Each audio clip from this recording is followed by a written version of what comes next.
Hello friend, नमस्कार. तर स्वागत आहे तुमचं माझ्या आताच्या व्लॉगमध्ये. तर सॉरी, व्हिडिओ टाकणं झालं नाही. मला मामाच्या सेवेमध्ये गुंग होते मी, त्यामुळे एकच एवढा व्हिडिओ काढलेला आहे.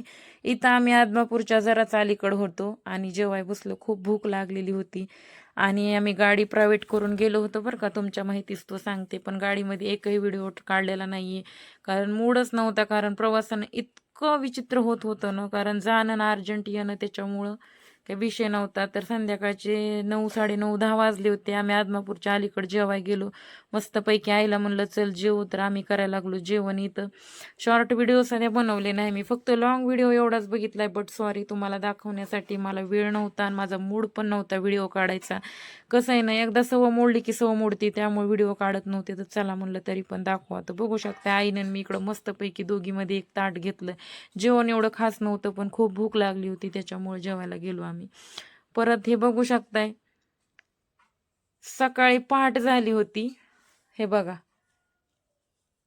इकडं किती गर्दी आहे, किती म्हणजे असं गाडी लावायला अजिबात जागा नव्हती. आम्ही तर लांबच झोपलो मंदिरापासून, खूप 2-2.5 किलोमीटर अंतरावर. बघू शकताय इथं पोलिस वगैरे बंदोबस्तासाठी होते. भंडारा उत्सव 2026 या निमित्तानं गेलेलो आणि आता पहाट झालेली आहे. हे बघू शकता इथं बाळूमामाची सुंदर भव्य दिव्य अशी मूर्ती आहे. आम्ही घेतलं चलत चलत दर्शन आणि सरळ सरळ पहाटे पहाटे आम्ही दर्शनाला निघालो. आदल्या घडीनं गेलो, पण आमचं रात्री बेरात्री पोहोचल्यामुळं दर्शन भंडाऱ्या दिवशी नाही घडलं. तर हे का आता उजळत आलं होतं. आम्ही दर्शन म्हणजे मंदिराच्या एकदम जवळपास गेलो. हे बघा इथं मग बॅनर सध्या लावलाय, भंडारा उत्सव 2026. बघू शकताय. तर इतकी गर्दी होती. ह्याच्या आधी मी बाळूमामाला गेले होते, पण तेव्हा सध्या एवढी गर्दी नव्हती. आता एवढी छान गर्दी. मी भंडाऱ्याला कधी गेले नव्हते, पण पहिल्यांदा भंडाऱ्याला आले. बघू शकता झोपेतून उठूनच आम्ही गेलो होतो. आजूबाजूचा परिसर भंडाऱ्यानं पिवळा झालाय आणि बघा किती गर्दी पडली. आरती संपलीच होती जस्ट. आरती करताना व्हिडिओ नाही शूट केला मी, कारण मला म्हणलं आरती करताना नाहीच करावा, आरती घेणं महत्वाचं आहे. बघा किती गर्दी आणि किती जल्लोषच, इतकं भारी वाटलं बापरे.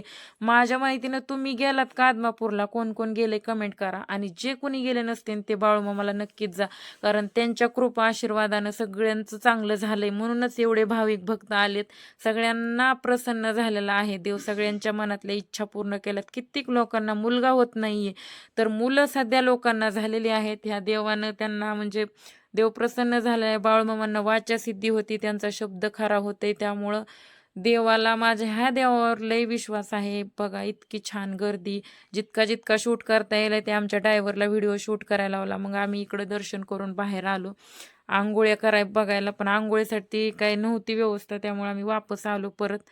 भंडारा वगैरे लावला बघू शकताय, आणि भंडारा लावून मग परत आम्ही नाही का तिथं रुपया लावून मनातलं बोलायचं असते तिथं गेलो. पण 1-2 रुपये पडले खाली, मनातल्या इच्छा बोलल्या पडले. मग आमच्याकडे चिल्लर पैसे नव्हते आणि एवढ्या गर्दीमुळं सर्व्हर डाऊन झालं होतं, ऑनलाईन पण नव्हतं माझ्याकडं. तर आई आंघोळीचाच विषय बोलली होती, माझा अवतार कसा झालाय. मग मी आईला म्हणलं होऊ दे, काय होत नाही, आपण दर्शन घ्यायला आलो. इथं सगळे लोक तसेच अवतारात फिरायलेत. म्हणलं प्रवासानं आमची हालत कशी झाली बघा. पण एवढा आनंद वाटला की एवढा आनंद मला पहिल्यांदा झाला. एवढं भारी बाबा, एवढं म्हणजे खरंच बाळूमामावर लोकांचं किती प्रेम आहे, म्हणजे बाळूमामा किती लोकांना प्रसन्न झालेत.